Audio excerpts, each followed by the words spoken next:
Heath Ledger, a name forever remembered in movie history, wasn't just a talented actor. He was like a chameleon. From charming heartthrobs to tough cowboys, he lived in each role with a captivating intensity.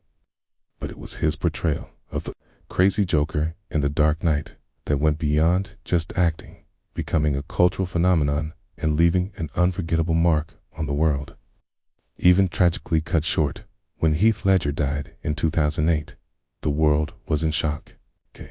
The handsome Australian actor was just 28 years old, and he was at the top of his career.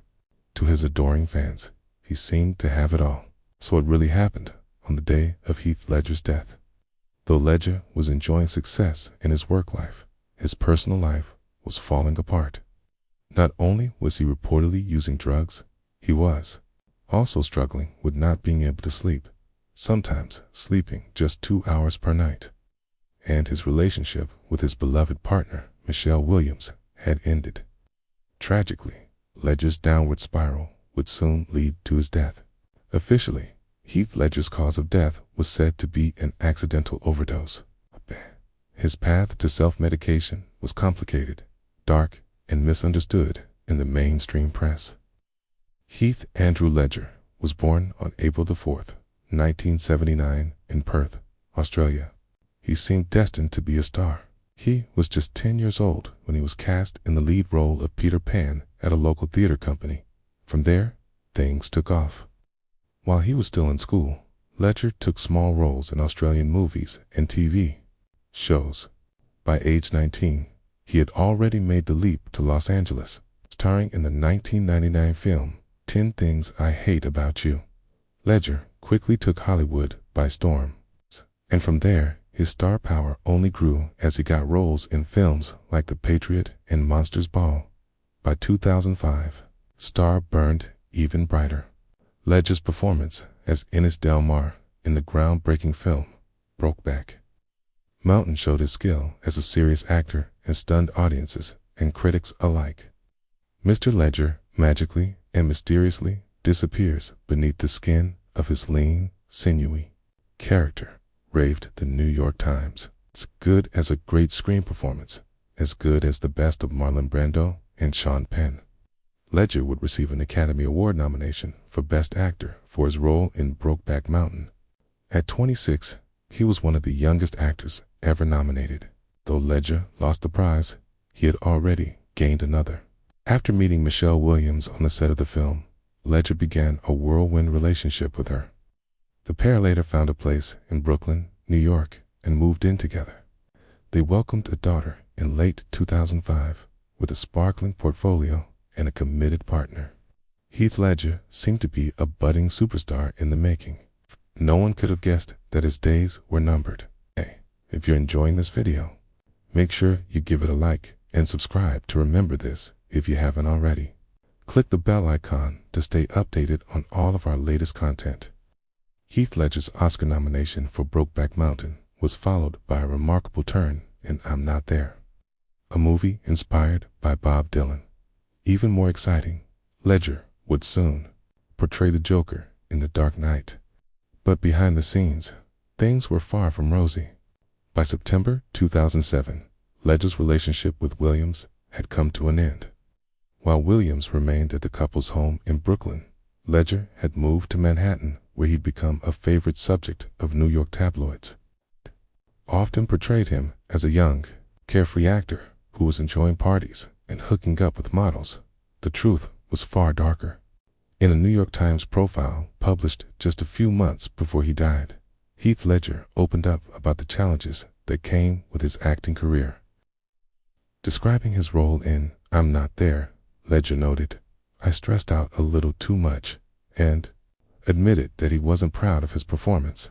At the time of the interview, Ledger was in London wrapping up The Dark Knight, and it was clear that playing the Joker, someone who Ledger described as a psychopathic, mass-murdering, schizophrenic clown with zero empathy, could be draining for him. Making things even more stressful, Ledger had developed an intense process to get into the mindset of the villainous Joker. "I sat around in a hotel room in London for about a month, locked myself away, formed a little diary, and experimented with voices. Ledger explained in another interview. In the midst of this intense prep work, Ledger's insomnia, which he was already struggling with, seemed to get worse and worse. "Last week, I probably slept an average of 2 hours a night," Ledger told the New York Times. "I couldn't stop thinking. My body was exhausted, and my mind was still going." He went on to describe a night when, desperate for sleep, he took an Ambien. When it didn't work, Ledger took another, only to wake up an hour later with his mind still racing. Ledger's friend and dialect coach, Gary Grinnell, who lived with the actor during the final weeks of his life, witnessed the actor's insomnia firsthand. "I would hear him wandering around the apartment, and I'd get up and say, 'Come on, man. Get back to bed. You have to work tomorrow,'" Grinnell remembered. He said, "I can't sleep, man," on the set of the Imaginarium of Dr. Parnassus. Ledger was in such rough shape that his concerned castmates claimed that he had a case of walking pneumonia. He continued to struggle with sleep and attempted to self-medicate just to get some rest, Grinnell said. Ledger was also having a tough time dealing with the end of his relationship with Williams. He missed his girl, he missed his family, he missed his little girl. He desperately wanted to see her and hold her and play with her. He was desperately unhappy, desperately sad. Unsurprisingly, Ledger's family was concerned about him. Ledger's father later revealed. His sister was on the phone to him the night before, telling him not to take the prescription medications with the sleeping tablets. He said, Katie, I'm fine. I know what I'm doing."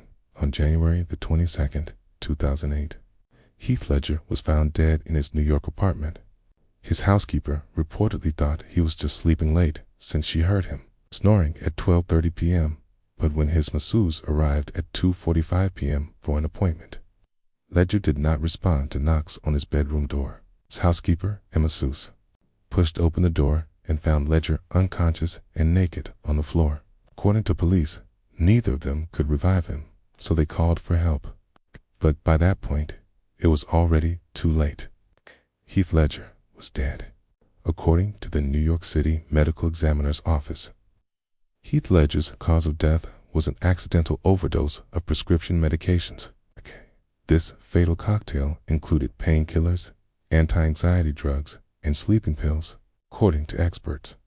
This combination can cause a person's brain and brainstem to fall asleep and stop heart and lung function. Although authorities found that Heath Ledger's death was accidental, questions arose. It was eventually revealed that Ledger's masseuse had called actress Mary-Kate Olsen shortly after finding his body. Tia Olsen and Ledger were known to be close friends, but some wondered whether she had supplied him with some of the drugs that killed him.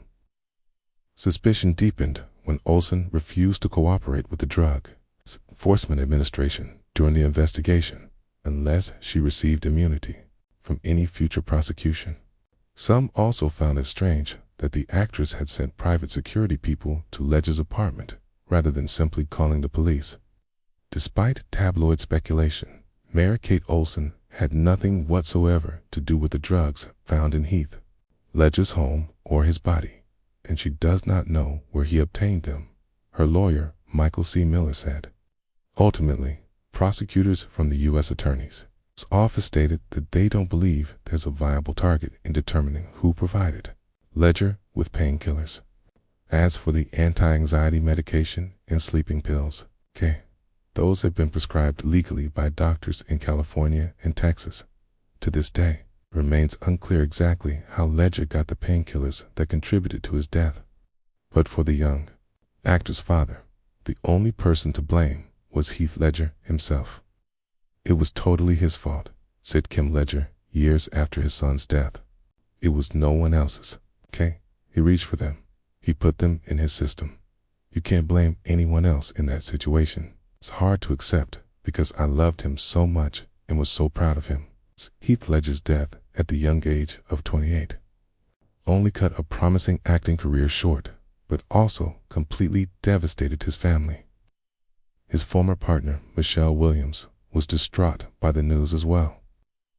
My heart is broken, William said in the weeks after Ledger died. His family and I watch Matilda as she whispers to trees, hugs animals, and takes steps 2 at a time. And we know that he is still with us. She will be brought up in the best memories of him. Now, it's time to hear from you. Do you have a favorite Heath Ledger movie that you like the most? Or perhaps a moment in his career that you remember the most? Let us know in the comments below. And if you haven't already done so, click the bell icon to stay updated on all of our latest content.